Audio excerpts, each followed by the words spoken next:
नमस्कार दोस्तों, चलिए आज सेट नंबर 4 को हम लोग सॉल्व करेंगे। जो आपका मैथ सब्जेक्ट है उसका जो 5 सेट निकला है जैक बोर्ड की तरफ से ऑब्जेक्टिव का, तो वो ऑब्जेक्टिव का जो टोटल 5 सेट है उसका 1 2 3 यानी 3 सेट हम लोगों ने सॉल्व किया है।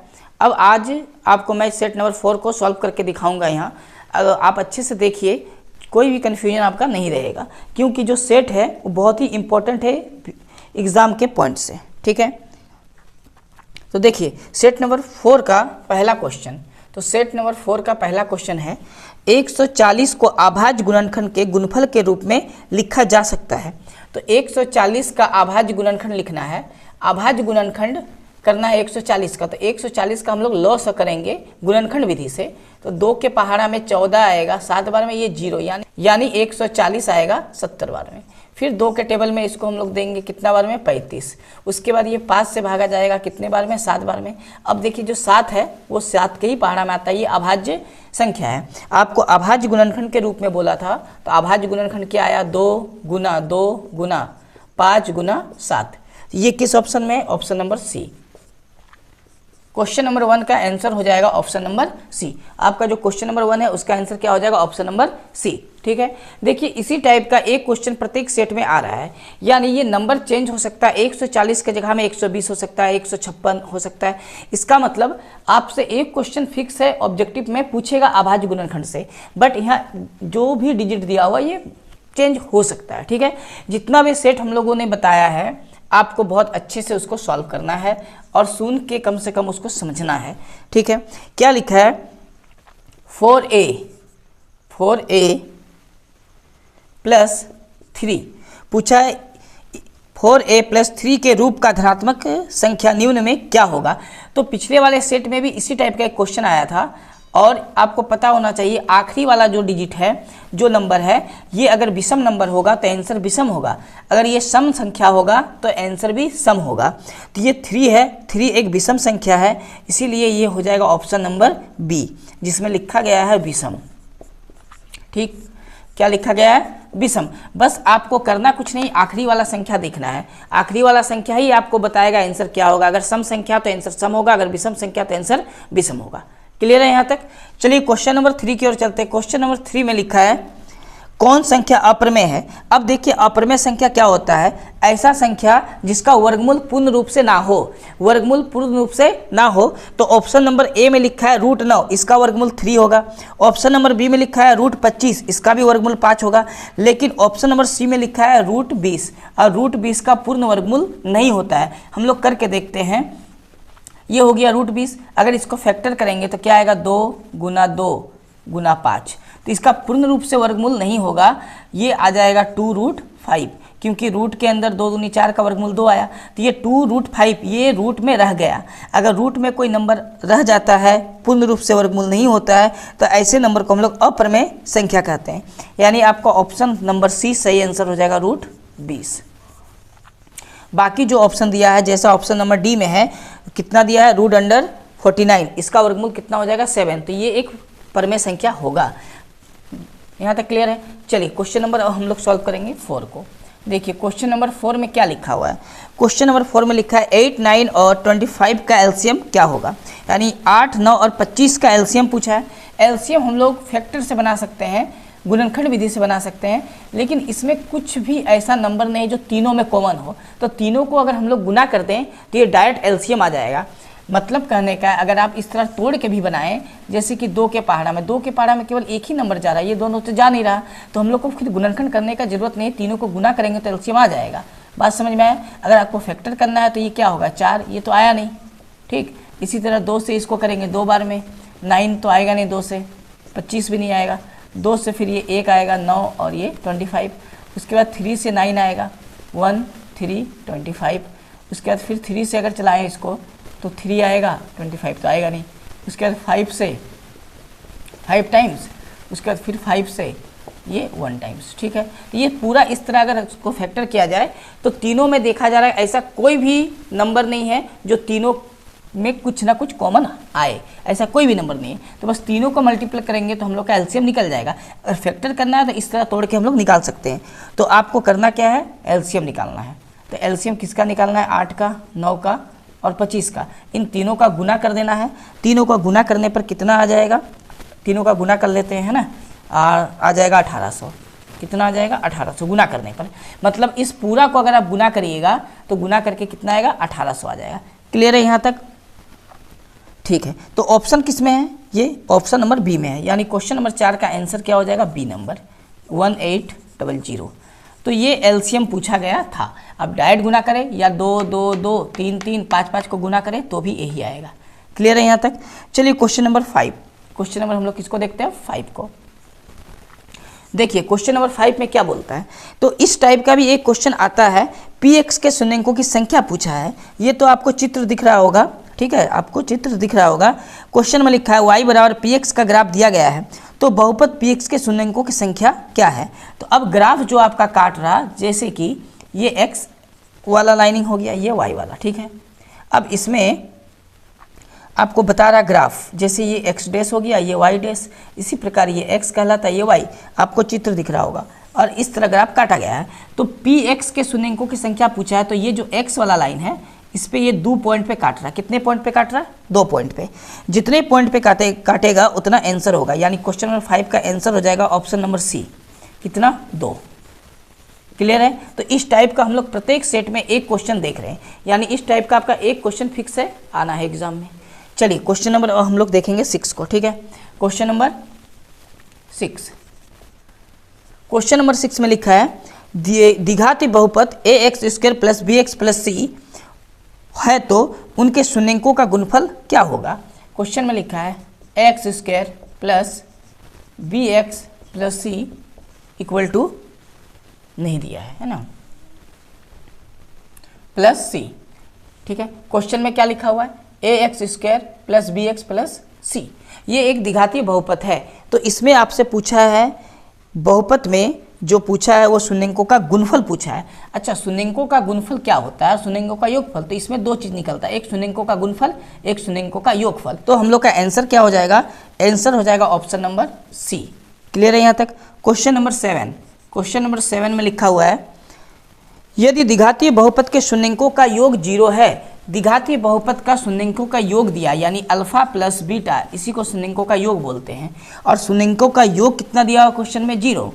इसके बाद गुणनफल दिया हुआ है, गुणनफल का मतलब अल्फा इंटू बीटा, ये कितना दिया, √5। क्लियर है यहाँ तक? ये दिया हुआ है। आपसे पूछा है द्विघातीय बहुपद क्या होगा। तो देखिए, जब कभी भी अल्फा प्लस बीटा का वैल्यू और अल्फा इंटू बीटा का वैल्यू दिया रहे, तो द्विघातीय बहुपद के लिए एक डायरेक्ट इक्वेशन होता है, वो होता है x² - alpha plus beta. Alpha plus beta मतलब शून्यंकों का योगफल, और x के साथ आएगा, लेकिन बाद में जो आएगा वो प्लस अल्फा इंटू केवल बीटा आएगा। अब इसमें वैल्यू को बैठाना है, x² - अल्फा प्लस बीटा कितना है, 0, और ये x है तो गुना में है, प्लस अल्फा इंटू बीटा का मान है √5। जब इसको सॉल्व करेंगे तो 0x से गुना होगा, 0 बनेगा, तो बचेगा केवल √5, और इधर x² पहले है। तो ये बना क्या, x² + √5, x² + √5 आपको कौन से ऑप्शन में दिख रहा, तो ऑप्शन नंबर बी हो जाएगा। तो क्वेश्चन नंबर 7 का सही आंसर हो जाएगा ऑप्शन नंबर बी, x² + √5, ठीक है। तो ये हो गया हम लोगों का आंसर 7 तक, ठीक है। चलिए अब क्वेश्चन नंबर हम लोग देखते हैं किसको, 8 को। देखिए क्वेश्चन नंबर 8, क्वेश्चन नंबर 8 में क्या लिखा है, क्वेश्चन 8 में लिखा हुआ रेखाएं 2x + 3y = 5 है, ठीक है। तो क्वेश्चन नंबर 8 को हम लोग यहाँ बना लेते हैं, 2x + 3y बराबर में 5 है, बराबर के पहले ले आते हैं 5 को, तो साइन बदल जाता है। 5 जो था वो बराबर के उस पार था, हम लोग बराबर का पहले ले आए, तो ये साइन बदल जाएगा। दूसरा इक्वेशन में लिखा है 4x + 6y = 15, तो बराबर के पहले 15 को लाएंगे तो -15 होगा, बराबर के इधर क्या बचेगा, 0। ये तो हो गया आपका पूरा इक्वेशन 2, ठीक है। अब इसमें आपसे पूछा है ये कैसा हल है, आदित्य हल, 2 हल, अनंत हल या कोई नहीं। तो हम लोग को पता है कि जो पहला वाला इक्वेशन है, x के पहले वालों को a1 बोलते हैं, y के पहले वालों को b1 बोलते हैं, और लास्ट में जो दिखा है -5 इसको c1 बोलते हैं। इसी प्रकार दूसरा इक्वेशन में x के पहले वाला को a2 बोलते हैं, y के पहले जो लिखा नंबर है उसको b2 बोलते हैं, और ये जो -15 है इसको c2 बोलते हैं। तो हम लोग को चेक करने के लिए फॉर्मूला होता है a1/a2। तो a1 का वैल्यू 2 है, A2 का वैल्यू 4, 2 एक कम 2, 2 दूनी 4, 1 बटा कितना आ गया 2। अब हम लोग B1 बटा B2 फिर निकालेंगे, B1 बटा B2, तो B1 कितना हो जाएगा 3 और B2 कितना हो जाएगा 6, 3 एक कम 3, 3 दूनी 6 यानी 1 बटा 2। अब अगर A1 बटा A2 और B1 बटा B2 बराबर आ जाए, यानी इसका वैल्यू एक जैसा हो, जैसा यहाँ लिखा है 1 बटा 2 1 बटा 2 दोनों तो बराबर है, तब C1 बटा C2 भी निकालना पड़ेगा चेक करने के लिए, C1 बटा C2। तो C1 कितना है -5, ये माइनस भी लिखना पड़ता है, और C2 कितना है -15, माइनस से माइनस कैंसिल हुआ, 5 कम 5, 5 दिया 15, यानी सॉल्व करने पर कितना आया 1 बटा 3। अब देखिए इसमें जो A1 बटा A2 है और B1 बटा B2 ये तो बराबर है, मतलब हम लोग लिख सकते हैं A1 बटा A2 बराबर है B1 बटा B2 के, लेकिन C1 बटा C2 यहाँ 1 बटा 3 है जो बराबर नहीं है, C1 बटा C2 बराबर नहीं है इन दोनों के, ठीक है।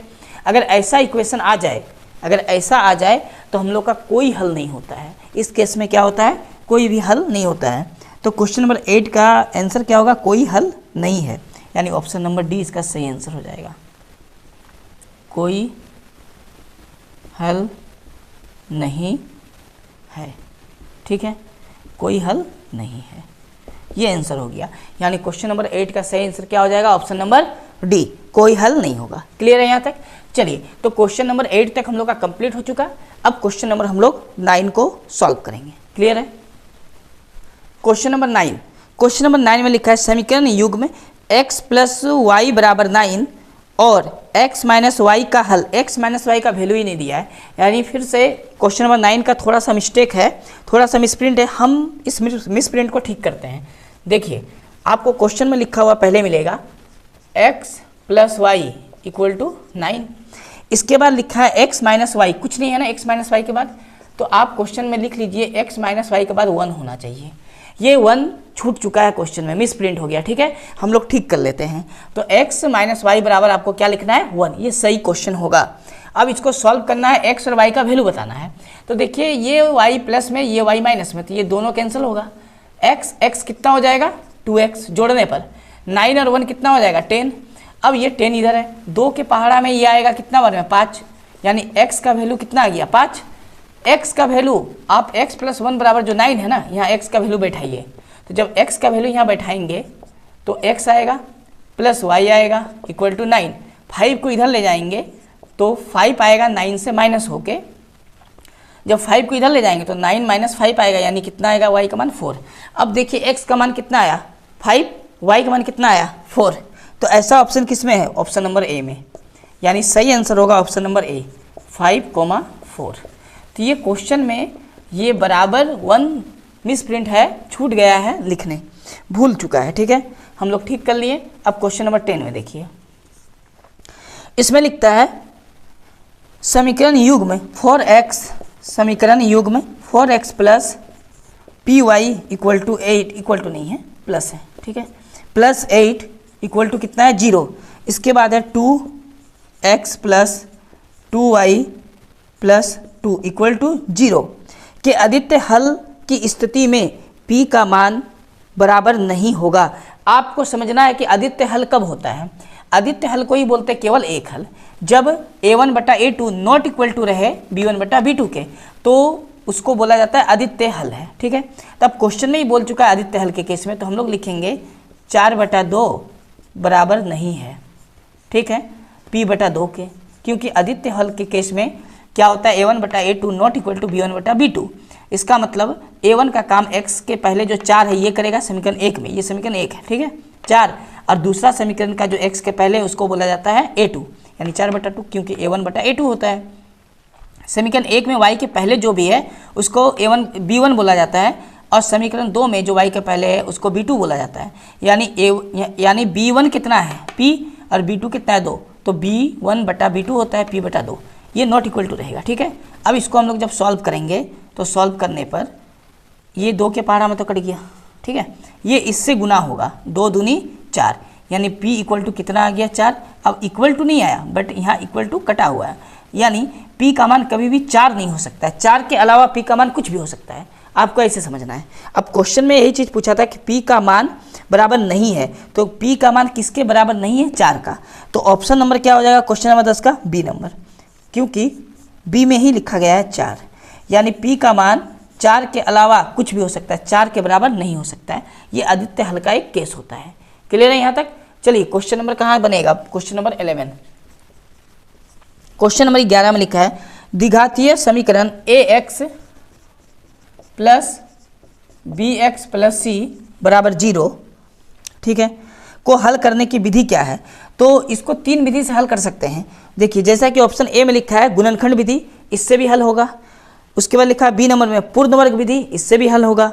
उसके बाद ऑप्शन नंबर सी में लिखा है द्विघातीय सूत्र विधि, इससे भी हल होगा। ऑप्शन नंबर डी में लिखा है उपयुक्त सभी। इसका मतलब हम लोग का सही आंसर हो जाएगा ऑप्शन नंबर डी, उपयुक्त सभी, यानी ये सभी प्रोसेस से जितना भी विधियां हैं सभी से हल होगा। तो हम लोग लिख सकते हैं उपयुक्त सभी, यानी क्वेश्चन नंबर 11 जो है उसका आंसर होगा ऑप्शन नंबर डी। 3 विधि से द्विघातीय समीकरण को हल किया जा सकता है। क्लियर है यहाँ तक? क्वेश्चन नंबर 12, समीकरण 3x² समीकरण 3x² minus 2x plus 1/3 equal to 0। इसमें आपसे पूछा क्या है, विविक्तर यानी d का वैल्यू पूछा है। तो देखिए a बराबर कितना हो जाएगा 3, b बराबर कितना हो जाएगा -2 और c बराबर कितना हो जाएगा 1/3। x² का पहले जो होता है उसको a बोला जाता है और x के पहले वाला नंबर को b बोला जाता है, आखिरी में जो नंबर दिया होगा उसको c बोला जाता है। तो आपको विविक्तर का मतलब होता है d निकालना है। d का फॉर्मूला क्या होता है, डिस्क्रिमिनेंट जिसको बोला जाता है d का मतलब। तो b² माइनस 4ac होता है। मान बैठाना है तो b का वैल्यू कितना दिया है -2 का स्क्वायर करेंगे, 4a का वैल्यू कितना है 3 और c का वैल्यू 1/3। सॉल्व करने पर -2 का स्क्वायर करने पर 4 आएगा, माइनस का स्क्वायर प्लस हो जाता है, 2 का स्क्वायर 4, माइनस 3 से 3 कैंसिल, 4 का पहाड़ा एक बार, कितना आया 4, 4 से 4 को माइनस किए तो आया कितना 0, यानी विविक्तर आपका आंसर क्या हो जाएगा 0। अब क्वेश्चन नंबर 12 का जो ऑप्शन होगा वो ए नंबर होगा, क्योंकि ऑप्शन नंबर ए में ही आंसर क्या दिया है 0। क्लियर है यहाँ तक? क्वेश्चन नंबर 12 का आंसर हो जाएगा ऑप्शन नंबर ए। चलिए क्वेश्चन नंबर हम लोग 13 को सॉल्व करेंगे। क्वेश्चन नंबर 13 में लिखा है ax² plus bx plus c बराबर 0 के 2 वास्तविक मूल होंगे यदि 2 वास्तविक मूल कब होगा। 13 इधर बनाते हैं, क्वेश्चन नंबर 13, ठीक है। तो द्विघातीय समीकरण दिया गया है ax² plus bx plus c equal to 0। इसके दो भिन्न वास्तविक मूल होंगे। यहाँ भिन्न भी बोला गया, भिन्न का मतलब अलग अलग वास्तविक मूल होंगे। तो अलग अलग वास्तविक मूल कब होता है, जब d का मान, हम लोग को अच्छे से पता है कि अलग अलग वास्तविक मूल कब होता है, d का मान, d का मतलब क्या होता है अभी बताएं, d ही होता है b² माइनस 4ac। तो दो भिन्न भिन्न वास्तविक मान तभी होगा जब d का मान 0 से बड़ा होगा। अच्छा, d का मान क्या होगा 0 से बड़ा, तो d का मान 0 से बड़ा का मतलब क्या होता है, d का मतलब ही होता है b² माइनस 4ac। आपको ऑप्शन ऐसा लिखा हुआ मिल जाए या आपको ऑप्शन ऐसा लिखा हुआ मिल जाए, एक ही बात है। लेकिन क्वेश्चन नंबर 13 में ऑप्शन ऐसा नहीं लिखा हुआ है, इस फॉर्म में लिखा गया है b² माइनस 4ac 0 से बड़ा होगा। जब ऐसा केस होगा तभी दो भिन्न भिन्न वास्तविक मूल होंगे, यानी ऑप्शन नंबर सी इसका सही आंसर हो जाएगा। क्लियर है यहाँ तक? हो सकता है आपको एग्जाम में ये ना मिल के ये मिले, ठीक है, क्योंकि d का मतलब ही होता है b² minus 4ac, d equal to ये फॉर्मूला होता है, ठीक है। और इस केस में हमेशा क्या होता है, दो भिन्न भिन्न और वास्तविक मूल होंगे। अगर b² माइनस 4ac बराबर 0 आ जाए तो दो वास्तविक मूल तो होंगे लेकिन बराबर बराबर होंगे। अगर b² माइनस 4ac 0 से छोटा आ जाए, नेगेटिव में आ जाए या 0 से छोटा आ जाए तो कोई वास्तविक मूल नहीं होंगे, ठीक है। चलिए क्वेश्चन नंबर 14, इसमें क्या बोला है, इसमें लिखा है द्विघातीय सूत्र क्या होता है। तो बहुत ही आसान है, द्विघातीय सूत्र आपको अच्छे से याद होगा, -b plus minus root under होता है d, लेकिन d का ही वैल्यू होता है b² माइनस 4ac, ठीक है। इसके जगह में आपको d लिखा हुआ मिल जाएगा बटा 2a। अब खोजिए क्वेश्चन नंबर जो 14 है ये किस ऑप्शन में आपको दिख रहा, तो ये ऑप्शन नंबर हो जाएगा ए नंबर, -b है plus minus root under b² minus 4ac बटा 2a, यानी ऑप्शन ए इसका सही आंसर है क्वेश्चन नंबर 14 का, ठीक है। क्वेश्चन नंबर 15, क्वेश्चन नंबर 15 में लिखा है AP 2a, उसके बाद क्या है 26 ... a का मान क्या होगा। ये AP दिया हुआ, ठीक है, ये AP का फॉर्म है। AP का कैसा फॉर्म है, 2 है, a है, 26 डॉट डॉट डॉट। आपसे इसमें ए का वैल्यू निकालना है, ठीक है, पूछा है ए का वैल्यू। तो अगर ये सीरीज एपी है तो एपी होने पर क्या हो सकता है कि दूसरा टर्म और पहला टर्म यानी a-2 ये इक्वल होगा इसके डिफरेंस के, यानी 26 माइनस ए के। ये फॉर्मूला होता है। ए को इधर ले आएंगे, ये ए पहले से, ए इधर आएगा तो माइनस होता क्या हो जाएगा प्लस ए। 26 ये 2 इधर जाएगा, माइनस होता क्या हो जाएगा प्लस ए और ए 2a, इसको ऐड करने पर आएगा 28 और 2 के टेबल में ये आएगा 14 बार में, यानी ए का मान आ जाएगा 14। ठीक है, ए का वैल्यू कितना आ गया 14। आपसे पूछा किसका वैल्यू है, आपसे क्वेश्चन नंबर 15 में ए का ही वैल्यू पूछा है, तो ऑप्शन नंबर हो जाएगा बी। ऑप्शन नंबर सही क्या हो जाएगा बी 14। ठीक है, ए का वैल्यू कितना आ गया 14। तो क्वेश्चन नंबर 15 हम लोग का कंप्लीट हो गया। क्लियर है यहाँ तक। चलिए अब आते हैं क्वेश्चन नंबर 16 की ओर। 16, तो क्वेश्चन नंबर 16 में ए का वैल्यू दिया हुआ है 7, डी का वैल्यू कितना दिया हुआ है 3 और एन का वैल्यू दिया हुआ है 8। आपको ए एन निकालना है। ठीक है, तो ए एन का फॉर्मूला होता है ए plus N minus 1 D. A N का वैल्यू कितना है 8, यानी आपका 8वां पद पूछा है। ए का वैल्यू 7 है, एन 8 घटाओ 1, डी का मान है 3। सॉल्व करेंगे 7 का 7, 8 से 1 को घटाना है 7 गुना 3, 7 या 21, जोड़ने पर आएगा 28। क्वेश्चन नंबर 16 का आंसर क्या हो जाएगा 28। किस ऑप्शन में है, ऑप्शन सी में। तो यहाँ पर लिख देते हैं ऑप्शन सी। ठीक है, ये आंसर हो गया 28। क्वेश्चन नंबर 17, क्वेश्चन नंबर 17 में लिखा है 1/2 plus 1/3 plus 1/6 dot dot dot. ठीक है, 9 पदों का योग। यहाँ पर एक बात समझना, ये 9 पदों का योग बोला है। 9 पद है यानी n का मान ही 9 है। ठीक है, 9 पदों का योग निकालना। 9वां पद नहीं पूछा, 9 पदों का योग क्या होगा ये पूछा क्वेश्चन में। ठीक है, तो 9 पदों का योग हम लोग को निकालना है, यानी n का मान कितना है 9। तो सबसे पहले a का मान लिखेंगे 1/2 और d निकालेंगे। तो d होता है दूसरा पद माइनस पहला पद। सॉल्व करते हैं, 3 और 2 का एलसीएम कितना आएगा 6, 2 यहाँ गया 3 यहाँ गया, 2 माइनस 3 बराबर माइनस 1/6 और n का वैल्यू हो जाएगा 9। ठीक है, 9 पदों का योग निकालना है। 9 पदों का योग फॉर्मूला होता है SN बराबर n/2 2a plus n minus 1 d। ये फॉर्मूला हुआ। s n का मान कितना है 9, तो n का मान यहाँ बैठाएंगे 9, 2 इंटू ए कितना है 1/2 प्लस n कितना है 9 माइनस 1 गुना ये है -1/6। सॉल्व करना है इसमें। ठीक है, इसको हम लोग सॉल्व करते हैं। देखिए 9/2 है, ये 9 है। ठीक है, अब इसमें जब सॉल्व करेंगे ये 2 कैंसिल हुआ, बचा 1 प्लस 9 से 1 को माइनस करेंगे तो बचेगा 8 गुना ये माइनस का 1/6 पहले से है, 2 से काटेंगे 2 तिया 6, 2 चरे 8। ठीक है, इतना आएगा। इतना आने के बाद हम लोग देखते हैं 9/2। ठीक है, अब यहाँ से आएगा 1 प्लस और माइनस कितना हो जाएगा माइनस, 4 को 1 से गुना किए 4/3 इक्वल टू 3 को इससे गुना करेंगे यानी एलसीएम करेंगे, 1 से घटाएंगे 4/3 को, 3 इससे गुना होगा 4 से घटेगा यानी 9/2 तो ठीक है, लेकिन यहाँ पर आएगा -1/3, 3 से ये कटेगा कितना 3 बार में, यानी -3/2। -3 बटा क्या आया 2। किस ऑप्शन में है -3/2, ऑप्शन नंबर ए, यानी इसका सही आंसर हो जाएगा क्या ऑप्शन नंबर ए। यहाँ लिखते हैं सही आंसर ऑप्शन नंबर ए -3/2। ये ऑप्शन नंबर ए किसका होगा सही आंसर, क्वेश्चन नंबर 17 का -3/2। तो क्वेश्चन नंबर 17 हम लोग का हो गया। क्वेश्चन नंबर 18 को देखते हैं। देखिए क्वेश्चन नंबर 18 जो है ना, तो क्वेश्चन नंबर 18 में थोड़ा सा मिसप्रिंट फिर हुआ है कि इसमें एक चित्र बनना चाहिए, वो चित्र बनाया नहीं है। ये आपको जो चैप्टर आपका जो 6 है 6.2 का जो पहला क्वेश्चन है आप उसमें देखिएगा, उसमें 2 क्वेश्चन है।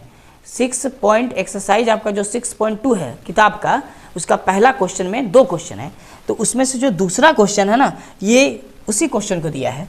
इसमें बोलता है त्रिभुज ABC में DE और BC समांतर है। ठीक है, तो आपको उसमें दिख जाएगा इस टाइप का होगा, वो ऐसे है। वो चित्र दिया नहीं है क्वेश्चन में, आपका चित्र नहीं दिया है, लेकिन चित्र देना चाहिए था। ठीक, ABC इस टाइप से आपका चित्र है। ये हो गया D और ये हो गया ई। अब इस जो चित्र दिया हुआ है बुक में उसका कुछ अपना वैल्यू दिया हुआ है, वो वैल्यू यहाँ नहीं दिया हुआ है, ठीक है। तो आप वैल्यू क्या दिया हुआ है, हम लोग वैल्यू को अभी बैठा के आपको दिखा रहे क्या दिया हुआ है, बुक खोलिएगा आपको मिलेगा। तो देखिए वैल्यू क्या है, ये दिया हुआ है 7.2 सेंटीमीटर, ठीक है। ये दिया है 1.8 सेंटीमीटर, ये दिया हुआ है 5.4 सेंटीमीटर। ये चित्र होना चाहिए क्वेश्चन नंबर 18 का, लेकिन क्वेश्चन नंबर 18 में आपका चित्र नहीं दिया गया है, ये गलती हो चुका है क्वेश्चन बनाने वालों से, ठीक है। आपको ये चित्र कहाँ मिलेगा, एक्सरसाइज 6.2 का जो क्वेश्चन नंबर 1 है उसमें 2 चित्र है, ये दूसरा वाला चित्र है, ठीक है। आपसे एडी का वैल्यू पूछा है, तो इसमें हम लोग लगाएंगे थेल्स थ्योरम के प्रोसेस को, यानी थेल्स थ्योरम के अनुसार अगर डी ई समांतर हो बी और सी के, ऐसा क्वेश्चन में बोला है कि आपका जो बी सी और डी है इसमें से डी ई समांतर है किसके, पैरेलल है बी और सी के, तो इसके अनुसार ए डी बटा डी बी होगा, क्या होगा, डी बी बराबर ए ई बटा आपका ई सी होगा, ठीक है। हम लोग अब वैल्यू को पुट करेंगे, ए डी तो पूछा है, ए डी छोड़ना है, बी डी का वैल्यू है 7.2 इक्वल टू ए का वैल्यू दिया हुआ है 1.8 और ई सी का वैल्यू है 5.4। इसको सॉल्व करेंगे हम लोग, तो ए डी बराबर 1.8 7.2 बटा ये 7.2 इससे मल्टीपल हो जाएगा गुना, ठीक है। अब देखिए यहाँ पर पॉइंट के बाद एक नंबर, यहाँ भी पॉइंट के बाद एक नंबर, पॉइंट से पॉइंट कट गया, इस पॉइंट को काट के हम लोग 10 दे सकते हैं क्योंकि पॉइंट काट के एक, इसके बाद एक नंबर है तो 10 होगा। अब इसको काटेंगे तो 18 के पहाड़ा में ये 54 आ जाएगा, 3 बार में, 3 के पहाड़ा में हम लोग का ये कटेगा 24 बार में, कितना बार में 24, तो 24 बटा 10 का मतलब ही होता है 2.4। अब देखिए 2.4 किस में आएगा, सेंटीमीटर में, ठीक।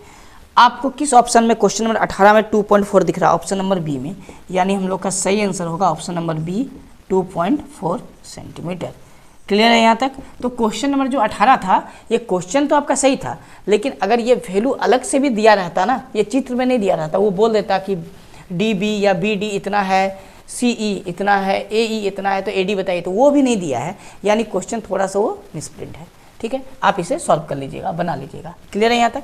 चलिए क्वेश्चन नंबर हम लोग 19 को देखते हैं। क्वेश्चन नंबर 19 में क्या लिखा हुआ है, क्वेश्चन नंबर 19 में लिखा हुआ है कि एक समबाहु त्रिभुज की भुजा 2a है तो इसकी ऊंचाई होगी। तो एक समबाहु त्रिभुज है, समबाहु त्रिभुज किसे कहते हैं, जिसका तीनों भुजा बराबर हो उसे क्या कहते हैं, समबाहु त्रिभुज। तो क्वेश्चन में बोला है कि एक समबाहु त्रिभुज है, तो हम लोग समझने के लिए यहाँ एक समबाहु त्रिभुज ड्रॉ कर लेते हैं, इसका नाम दे देते हैं, मान लेते हैं ये ए है, ये बी है और ये सी है। ये एक समबाहु त्रिभुज है जिसका तीनों भुजा क्या होगा, बराबर। अब इसमें प्रत्येक भुजा 2a है, यानी ए और बी का जो लेंथ है वो 2a यूनिट है, ठीक है। ए सी बी क्या होगा 2a, तो ये बी सी बी क्या होगा 2a, ठीक है। आपसे पूछा है इसकी ऊंचाई, ऊंचाई क्या होता है, कोई भी एक भुजा से, कोई भी एक शीर्ष से, भुजा से नहीं, कोई भी एक शीर्ष से भुजा पर, कोई भी एक भुजा पर खींचा गया जो लंब होगा यही ऊंचाई होगा। ये हमेशा 90 डिग्री होता है और ये एकदम मध्य बिंदु पे होगा। अगर मान लेते ये मध्य बिंदु डी है, तो अगर बी और सी 2a है और ये मध्य बिंदु है, तो बी और डी कितना होगा a, और डी और सी भी कितना होगा, डी और सी भी होगा a। 2 भाग में डिवाइड हो गया, क्योंकि b से लेकर c तक कितना है 2a, तो ये बीच में है, मध्य बिंदु है ये d, तो इसका मतलब b और d क्या होगा a, और d और c भी क्या होगा a, यानी इसका आधा, 2a का आधा क्या होता है a और a 2a, ठीक है। हमसे पूछा है AD की लंबाई, तो अब यहाँ पर त्रिभुज हम लोग अगर ABD का बात करें तो D समकोण त्रिभुज है, तो इसमें पाइथागोरस थ्योरम लग सकता है। तो हम लोग कोई भी एक ट्रायंगल उठा लेंगे, इधर वाला चाहे इधर वाला, हाइट निकल जाएगा। तो त्रिभुज हम लोग ADB में अगर सॉल्व करें तो पाइथागोरस थ्योरम के अनुसार इसका ऊंचाई क्या है AD, ठीक है। तो AD इक्वल टू फॉर्मूला क्या बना, AD बराबर, यानी ये ऊंचाई जिसको हम लोग लंब बोलते हैं उसका फॉर्मूला बनता है AB का स्क्वायर माइनस BD का स्क्वायर। इसका वैल्यू को पुट करेंगे, AB कितना है 2a, यानी 2a का स्क्वायर माइनस BD कितना है a है, यानी a का स्क्वायर। ये अंडर रूट में है, ये ऊंचाई आपका निकल जाएगा, ठीक। तो ये 2 का स्क्वायर 4 और a स्क्वायर, a का स्क्वायर a। अब यहाँ a स्क्वायर और यहाँ 4a स्क्वायर है, ठीक है। तो इन दोनों को करेंगे माइनस, तो माइनस करके आएगा 3a स्क्वायर अंडर रूट में। a का स्क्वायर है तो स्क्वायर जो a का है वो a बाहर आ जाएगा, रूट के अंदर में बचेगा 3। अब a √3 ऐसा किस ऑप्शन में दिया गया है, a √3 ऑप्शन नंबर बी में है, यानी क्वेश्चन नंबर 19 का सही आंसर हो जाएगा option number B, a√3। Clear है यहाँ तक, कोई डाउट नहीं है। चलिए तो हम लोग अब क्वेश्चन नंबर 20 को सॉल्व करेंगे। देखिए क्वेश्चन नंबर 20, इसमें लिखा गया है, एक सूत्र दिया है जिसमें लिखा है कर्ण स्क्वायर बराबर लंब स्क्वायर जोड़ आधार स्क्वायर। तो वो किस प्रकार का त्रिभुज होगा? जब कभी भी हम लोग को पता है कि अगर मान लिया जाए कोई एक त्रिभुज है, ठीक है, अब त्रिभुज में अगर ये 90 डिग्री यानी समकोण हो तो इसको बोलते हैं कर्ण, ठीक। इसको इस थीटा ये कोण मान लें तो ये कहलाता है लंब और ये कहलाता है आधार।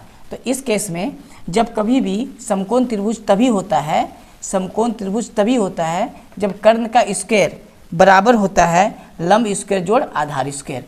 समकोण त्रिभुज तभी होता है जब कर्ण का स्क्वायर बराबर होता है लंब स्क्वायर, लंब का स्क्वायर जोड़ आधार का स्क्वायर, ठीक है। जब कभी भी कर्ण स्क्वायर बराबर लंब स्क्वायर जोड़ आधार स्क्वायर होगा तो ये पाइथागोरस थ्योरम है। अब पाइथागोरस थ्योरम के केस में हमेशा समकोण त्रिभुज पे ये बनता है, यानी ये 90 डिग्री को ही समकोण त्रिभुज कहते हैं। तो हम लोग का सही आंसर हो जाएगा ऑप्शन नंबर ए। ये कैसा त्रिभुज है? समकोण।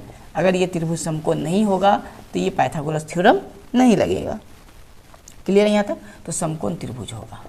तो आंसर हो गया हम लोग का समकोण त्रिभुज, ऑप्शन नंबर ए इसका सही आंसर है, समकोण त्रिभुज।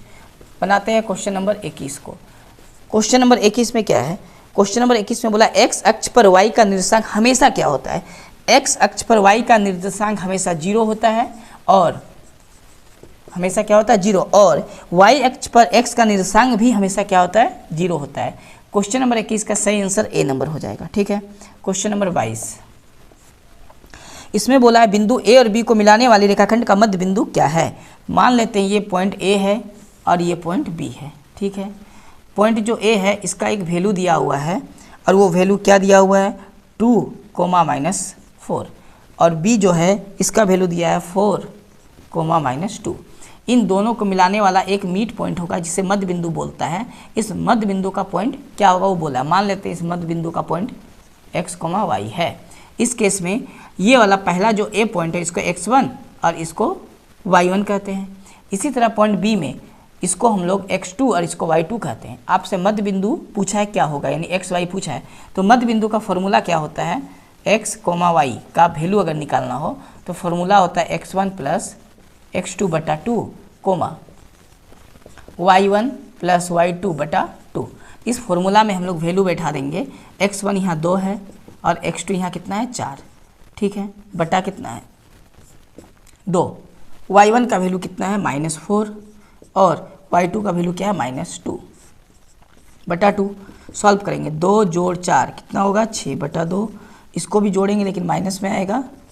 अब इसको काटो तो काटने पर आएगा कितना? 3 बार में। ये काटने पर आएगा कितना? 3 बार में, यानी 3 - 3। ये तो आंसर हो गया। ये किस ऑप्शन में है? क्वेश्चन नंबर 22, ये ऑप्शन आपको दिख रहा होगा, ऑप्शन नंबर सी, यानी ऑप्शन नंबर सी इसका सही आंसर हो जाएगा 3, ऑप्शन नंबर सी सही आंसर है 3, -3। क्लियर है यहाँ तक? तो मध्य बिंदु निकालने का ये फॉर्मूला आपको अच्छे से याद रख लेना है, ठीक है। क्वेश्चन नंबर 23 को सॉल्व करेंगे। देखिए क्वेश्चन नंबर 23 में क्या लिखा हुआ है। क्वेश्चन नंबर 23 में tan 45 का मान, तो ये डायरेक्ट वैल्यू पूछ लिया यानी फॉर्मूला, ठीक है। और tan 45 का मान क्या होता है? 1 होता है, यानी हम लोग का आंसर हो जाएगा ऑप्शन नंबर सी, 23 का 1। तो आपको त्रिकोणमिति का सारा फॉर्मूला याद होना चाहिए कि sine 30 degree, sine 60 degree, 45 degree, 90, इस सबका वैल्यू याद होना चाहिए। फॉर्मूला पूछ सकता है वो, ठीक है। चलिए क्वेश्चन नंबर 24, क्वेश्चन नंबर 24 में लिखा है tan 65 डिग्री बटा कोट 65 कोट 25 डिग्री, ठीक है। अब इसको सॉल्व करेंगे हम लोग। तो यहाँ पर ऊपर में tan 65 है, हम इसको लिख सकते हैं कोट 90 डिग्री माइनस थीटा के हिसाब से जो फॉर्मूला बनता है 65 डिग्री यहाँ आएगा थीटा की जगह में। अगर ऊपर वाला को फॉर्मूला में हम लोग तोड़े तो नीचे वाला जो दिया हुआ है कोट 25 उसको कुछ नहीं करना है, लिख देना है बस, बराबर 90 से 65 को माइनस करेंगे तो आएगा 25 डिग्री और नीचे है यानी बटा के नीचे लिखा है कोट 25 डिग्री। कोट 25 कैंसिल, आया कितना? 1। यानी क्वेश्चन नंबर जो 24 है उसका आंसर हो जाएगा ऑप्शन नंबर बी 1। क्लियर है यहाँ तक। क्वेश्चन नंबर 25 देखिए, क्वेश्चन नंबर 25 भी त्रिकोणमिति से है। इसमें लिखा है 2 cos 3 थीटा इक्वल टू 1 और आपसे थीटा का वैल्यू पूछा है। सबसे पहले इस 2 को इसके बटे में ले जाएंगे, यानी इधर बचेगा cos 3 थीटा, cos 3 थीटा, ये भी cos 3 थीटा ही है, तो ये आ जाएगा 1/2। ठीक है, हम लोग को पता है कि cos कितना डिग्री का मान 1/2 होता है। हम लोग लिखेंगे यहाँ cos 60 डिग्री का मान 1/2 होता है। cos से cos कैंसिल हो गया तो बचा कितना 3 थीटा बराबर 60 डिग्री। ये 3 से ये 60 डिग्री कट जाएगा 20 बार में, तो थीटा का वैल्यू कितना आ जाएगा 20 डिग्री। थीटा का वैल्यू कितना आया 20 डिग्री। अब क्वेश्चन नंबर 25 में 20 डिग्री किस ऑप्शन में, ऑप्शन नंबर डी, यानी ऑप्शन नंबर डी हम लोग का सही आंसर हो जाएगा 20 डिग्री। बोलिए यहाँ तक कोई दिक्कत नहीं है, क्लियर है, सब समझ में आया। आपको फॉर्मूला अगर अच्छे से याद होगा तो हम लोग आसानी से चीज़ों को बना पाएंगे। ठीक है, चलिए क्वेश्चन नंबर 25 कंप्लीट है। क्वेश्चन नंबर 26 को हम लोग देखते हैं। ठीक है, चलिए तो हम लोग क्वेश्चन नंबर 26 को सॉल्व करते हैं। देखिए क्वेश्चन नंबर 26, इसमें क्या लिखा हुआ है। क्वेश्चन नंबर 26 में लिखा है त्रिभुज ABC में जिसका कोण भी समकोण है। तो एक त्रिभुज हम लोग बनाते हैं ABC, एक त्रिभुज बन गया और ये त्रिभुज समकोण त्रिभुज है, समकोण त्रिभुज है तो और इसका B समकोण है। तो त्रिभुज ABC में जिसका कोण B समकोण है, ठीक है, उसके बाद बोलता है AB 5 सेमी है और कोण ACB 30 डिग्री है। अगर मान लेते हैं ये A है, ये B और ये C है, तो कोण C जो है वो 30 डिग्री है, ऐसा क्वेश्चन में लिखा है। भुजा AC क्या होगा। अच्छा, AB का वैल्यू दिया हुआ कितना सेंटीमीटर, 5 सेंटीमीटर। ठीक है, AC पूछा है, तो अगर ये समकोण त्रिभुज है तो समकोण त्रिभुज में जो भी एंगल होगा इसका सामने वाला जो भुजा होगा, मतलब A और B, इसको हम लोग लंब बोलेंगे और A और C क्या हो जाएगा कर्ण। आपको निकालना किसका, A का और C, मतलब AC का वैल्यू पूछा है। हम लोग को A और B का वैल्यू पता है, AC पूछा है, तो जिसका वैल्यू पता है लिखते हैं AB। अब बटा में जिसका वैल्यू निकालना है यानी AC का, तो लिखेंगे AC। तो AB क्या है लंब, AC क्या है कर्ण, तो लंब बटा कर्ण है ये, और लंब बटा कर्ण किसका वैल्यू होता है, साइन का, साइन थीटा का। थीटा का मान कितना दिया है 30 डिग्री। AB का वैल्यू कितना है, AB का 5 सेंटीमीटर, तो हम लोग AB का वैल्यू लिखेंगे। AC का वैल्यू पता नहीं क्योंकि AC निकालना है। साइन 30 डिग्री का वैल्यू होता है 1/2, 2 को 5 से गुना करेंगे तो हम लोग को AC का वैल्यू प्राप्त होगा कितना, 10 सेंटीमीटर। इसका मतलब क्वेश्चन नंबर 26 का आंसर हो जाएगा option number C, 10 centimetre, 10 centimetre. ये हो गया हम लोग का क्वेश्चन नंबर 26 का आंसर। क्वेश्चन नंबर 27, चलिए तो क्वेश्चन नंबर 27 को देखते हैं, जिसमें लिखा है त्रिभुज PQR में जिसका कोण Q समकोण है। तो इसमें भी एक त्रिभुज बनाएंगे और इस त्रिभुज में कोण Q समकोण है, यानी ये तो हो गया समकोण यानी 90 डिग्री कोण Q। ठीक है, आगे बोलता है इसको मान लेते हैं हम लोग P, ये है Q, इसको मानते हैं R। ठीक है, अब इसमें PQ 4 सेंटीमीटर है, PQ ये वाला 4 सेंटीमीटर है। इसके बाद PR 8 सेंटीमीटर है, तो ये हो गया P, ये हो गया R, ये कितना दिया है 8 सेंटीमीटर PR। ठीक है, आपसे पूछा है कोण QPR का मान क्या होगा, QPR मतलब इसका वैल्यू क्या होगा। मान लेते इसका वैल्यू क्या है, थीटा है, यानी हम लोग मान के चलते हैं QPR कितना है, थीटा डिग्री है। ठीक है, इसका वैल्यू पूछा है, तो अब यहाँ हम लोग को समझना है कि ये 2 वैल्यू दिया हुआ है, यानी हम लोग लिख सकते हैं PQ बटा PR। ठीक है, PQ बटा PR, तो ये एंगल है, तो ये सामने वाला जो भुजा होगा इसको लंब बोलेंगे, ये आधार ये कर्ण, तो ये लिखा गया है PQ बटा PR होता है वो कोस का वैल्यू होता है, यानी कोस थीटा हम लोग लिख सकते हैं। ठीक है, PQ का मान कितना दिया है 4 सेंटीमीटर, PR का वैल्यू कितना है 8 सेंटीमीटर, कोस थीटा 4 एकम 4, 4 दूनी 8, तो हम लोग बोल सकते हैं कि ये जो कोस थीटा है इसका वैल्यू आया 1/2। अब कोस कितना डिग्री का मान 1/2 होता है, हम लोग को पता है कि कोस 60 डिग्री का मान 1/2 होता है, यानी थीटा का वैल्यू कितना हो जाएगा 60 डिग्री। तो क्वेश्चन नंबर 27 का ऑप्शन नंबर C आंसर होगा 60 डिग्री। क्लियर है यहाँ तक। क्वेश्चन नंबर 27 हम लोग का हो चुका है। क्वेश्चन नंबर 28 को बनाएंगे। क्वेश्चन नंबर 28 में लिखा है, क्वेश्चन नंबर 28 देखिए इसमें क्या लिखा है, इसमें लिखा है कि वृत्त के किसी बिंदु पर स्पर्श रेखा स्पर्श बिंदु से जाने वाली त्रिज्या पर डैश होती है। क्या होती है तो हम लोग चित्र के माध्यम से समझेंगे। जैसे कि मान लिया जाए ये एक वृत्त है, ठीक है, यहाँ पर एक स्पर्श रेखा है, ये स्पर्श रेखा इस पॉइंट पे आ रहा है, इधर P और ये Q, ठीक है। तो ये जो त्रिज्या है इसको O मानते हैं, ये त्रिज्या पर क्या होती है तो हम लोग को पता है स्पर्श रेखा त्रिज्या पर लंब होती है। स्पर्श रेखा हमेशा त्रिज्या पर कितना डिग्री का एंगल बनाती है, 90 डिग्री का। हम लोग इसी को क्या बोल सकते हैं, लंब। इसका मतलब जो क्वेश्चन नंबर आपका 28 है इसका आंसर हो जाएगा ऑप्शन नंबर सी, लंब। क्या हो गया, लंब। चलिए इतना तो क्लियर है। अब क्वेश्चन नंबर हम लोग आते हैं 29 पर। तो क्वेश्चन नंबर 29 में क्या लिखा है, इसमें लिखा है वृत्त के व्यास के सिरों पर खींची गई स्पर्श रेखा में क्या संबंध हो सकता है। ठीक है, देखिए इसको भी समझना पड़ेगा कि अगर ये एक सर्कल है, ठीक है, ये एक वृत्त है। देखिए क्वेश्चन नंबर 29 में लिखा है वृत्त के व्यास के सिरों पर, मान लेते हैं ये वृत्त का क्या है, व्यास है, ठीक है, ये वृत्त का व्यास है। तो इसका एक सिरा ये है, दूसरा सिरा ये है, तो इस सिरा पर खींचा गया ये एक रेखा है, ठीक है, ये एक रेखा, और इसके इस सिरा पर खींचा गया एक दूसरा रेखा, ठीक। तो इस तरह हम लोग रेखा खींच लिए, ठीक है, ये हो गया दो रेखा जो वृत्त के सिरों पर खींचा जा रहा। तो अब क्वेश्चन में इसी बात का जिक्र है कि वृत्त के व्यास के सिरों पर खींची गई स्पर्श रेखा में क्या संबंध, इस स्पर्श रेखा में क्या संबंध है, ये दोनों स्पर्श रेखा हमेशा समांतर होंगी, यानी ऑप्शन नंबर बी में लिखा हुआ है समांतर, समांतर होती हैं। तो इसको आपको याद रखना है कि किसी भी सर्कल के, किसी भी वृत्त के व्यास के सिरों पर जो रेखा खींचा जाएगा ये दोनों रेखा आपस में क्या होंगी, समांतर होंगी, यानी ऑप्शन नंबर क्या हो जाएगा, बी, क्वेश्चन नंबर 29 का। ठीक है, इतना तो समझ में आ गया होगा। अब चलिए क्वेश्चन नंबर हम लोग सॉल्व करेंगे किसको, क्वेश्चन नंबर 30 को। देखिए क्वेश्चन नंबर 30 में क्या लिखा है।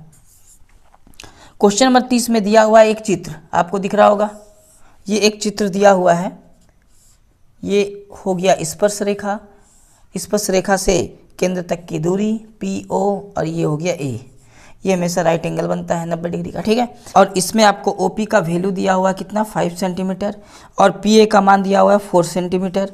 आपसे पूछा क्या है, OA की लंबाई। तो OA जो है ये लंब है, मान लिया जाए ये आधार ये कर्ण, तो ये एक समकोण त्रिभुज है। तो इसके हिसाब से OA का अगर हम लोग लंबाई निकालें तो फॉर्मूला बनेगा 5 का स्क्वायर और -4 का स्क्वायर, ठीक है, क्योंकि ये पूछा है। तो 5 का स्क्वायर कितना आएगा 25, और 4 का स्क्वायर कितना हो जाएगा 16, माइनस करने पर कितना आएगा 9 रूट में, और रूट में अगर 9 है तो इसका वर्गमूल कितना निकलेगा 3 सेंटीमीटर, यानी OA की जो लंबाई होगा वो होगा 3 सेंटीमीटर। ऑप्शन नंबर सी इसका सही आंसर हो जाएगा, 3 सेंटीमीटर। क्लियर है यहाँ तक। चलिए तो हम लोग का क्वेश्चन नंबर 30 भी क्या हो गया, कंप्लीट हो गया। अब हम लोग क्वेश्चन नंबर 31 से सॉल्व करेंगे। देखिए क्वेश्चन नंबर 31 में क्या लिखा है, वृत्त में दो त्रिज्याओं एवं उनके संगत चाप से घिरे क्षेत्र को कहते हैं। तो सबसे पहले हम लोग यहाँ एक चित्र ड्रॉ करते हैं। वृत्त की दो त्रिज्या है ना, ये बोलता है कि ये एक सर्कल है, ठीक है, मान लेते हैं ये क्या है, एक सर्कल है।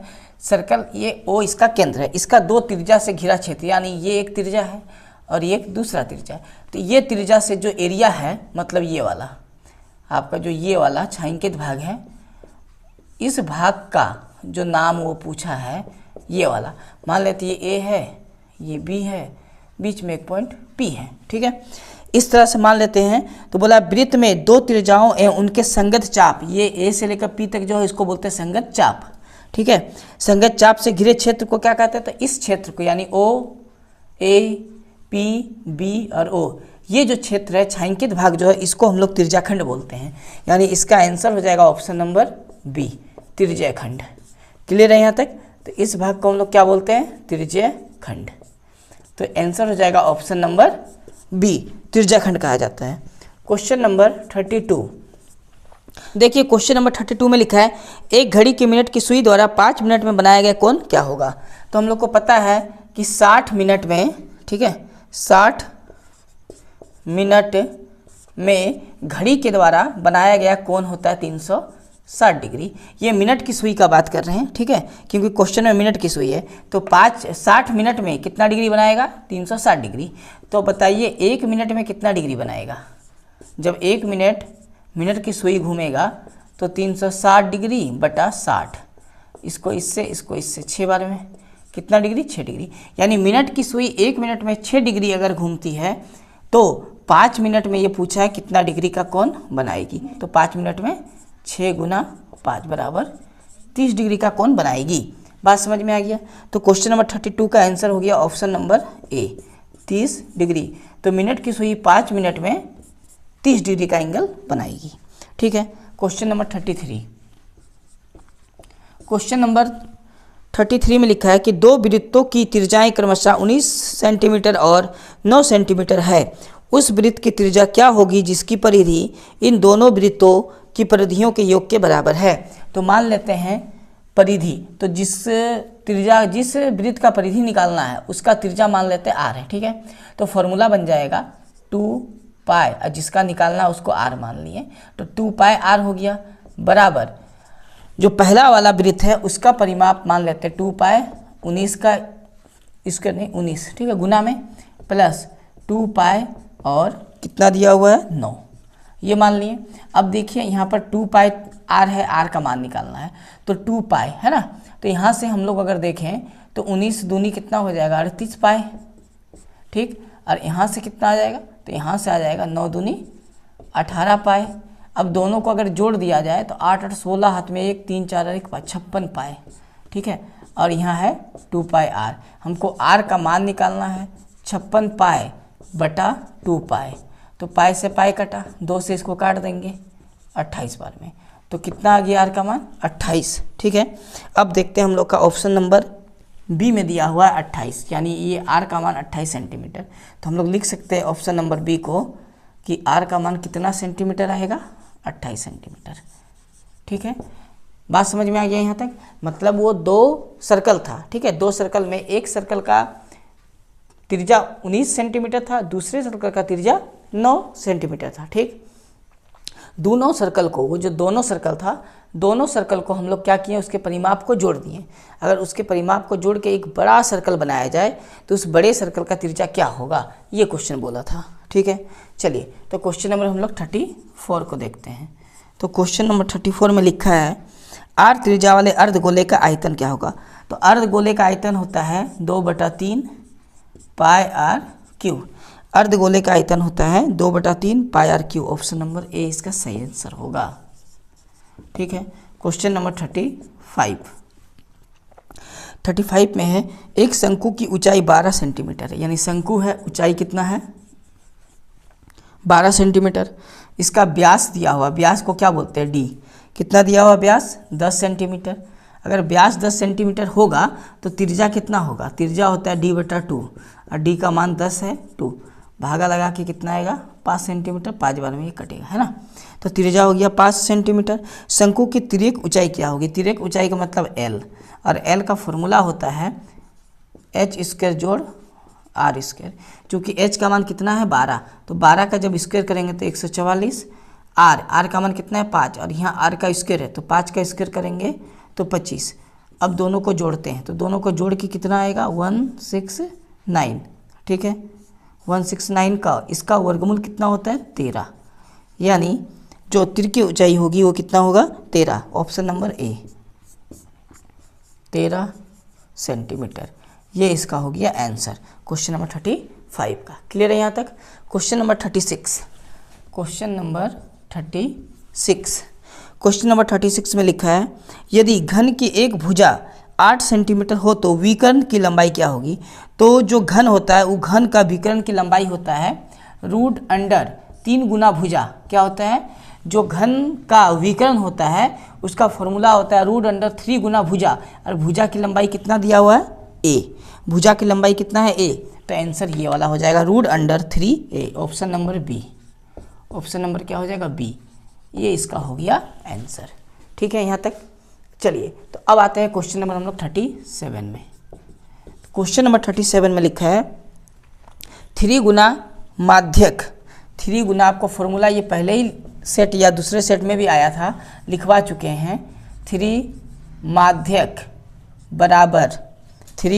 माध्यक बराबर बहुलक जोड़ 2 गुना माध्य। ठीक है। आपको ये फॉर्मूला बहुत अच्छे से याद होगा। अब अगर आप अपने क्वेश्चन में देखें तो इसमें ये खाली जगह है 2 के जगह में, है ना, तो इसीलिए इसका आंसर हो जाएगा 2, option number B. Option number B. आपसे एग्जाम में ये 3 दे सकता है, हो सकता है 3 का मान पूछ ले या बहुलक का मान पूछ ले, मतलब ये दे दे, इस जगह पे खाली जगह कर दे, तो आपको बहुलक भरना है। तो ये फॉर्मूला बहुत इंपॉर्टेंट है आपके लिए। 3 माध्यक बराबर बहुलक जोड़ 2 माध्य, आपको यहाँ खाली जगह दिया गया था, ठीक है। तो आंसर हो जाएगा option number B. Question number 38। Question number 38 में लिखा है वर्ग अंतराल और संचय बारंबार के बीच खींचे गए आलेख को क्या कहते हैं, है ना। तो याद रखिएगा, इसके आलेख को हम लोग हमेशा तोरण के नाम से जानते हैं। किसके नाम से जानते हैं? तोरण। तोरण कितने प्रकार का होता है? तो आपको बताया गया होगा तोरण 2 प्रकार का होता है, एक से कम प्रकार का तोरण, एक से अधिक प्रकार का तोरण, 2 प्रकार का होता है, ठीक है। और ये तोरण बारंबार और वर्ग अंतराल, मतलब संचयी बारंबार और वर्ग अंतराल के कहीं बीच में खींचा जाता है। क्वेश्चन नंबर 39, इसमें लिखा है एक पासे को फेंका जाता है, एक पासा में 6 अंक होते हैं टोटल, तो 4 से अधिक आने की प्रायिकता क्या होगी? 4 से अधिक का मतलब हो गया 5 और 6 यानी 2, टोटल 6 काटेंगे, 2 एकम 2, 2 तिया 6 यानी 1/3। तो 1/3 किस ऑप्शन में दिख रहा है? ऑप्शन नंबर बी में 1/3। तो क्वेश्चन नंबर 39 का आंसर हो जाएगा ऑप्शन नंबर बी। हम लोग का आज का आखिरी क्वेश्चन, क्वेश्चन नंबर 40, यानी सेट नंबर जो 4 है उसका आखिरी क्वेश्चन है, क्वेश्चन नंबर 40, ये कंप्लीट हो जाएगा। उसके बाद बोला है किसी खेल को प्रारंभ करने से पहले सिक्के को उछालना एक न्यायसंगत विधि माना जाता है, इसका क्या कारण है? क्योंकि ये एक समप्रायिकता है, ठीक है। ये क्या है? एक समप्रायिकता। समप्रायिकता का मतलब संभावना होता है एक तरह का, ठीक है। संभावना का मतलब अगर सिक्का उछाला जाए तो उसका संभावना है या तो हेड आएगा या तो टेल आएगा, इसीलिए इसका आंसर क्या हो जाएगा? समप्रायिक। क्लियर है यहाँ तक? चलिए, तो फाइनली हम लोग का क्वेश्चन 40 कंप्लीट हो गया, ठीक है। और इसी के साथ हम लोग का सेट नंबर जो 4 था वो भी पूरा क्या हो गया? कंप्लीट हो गया।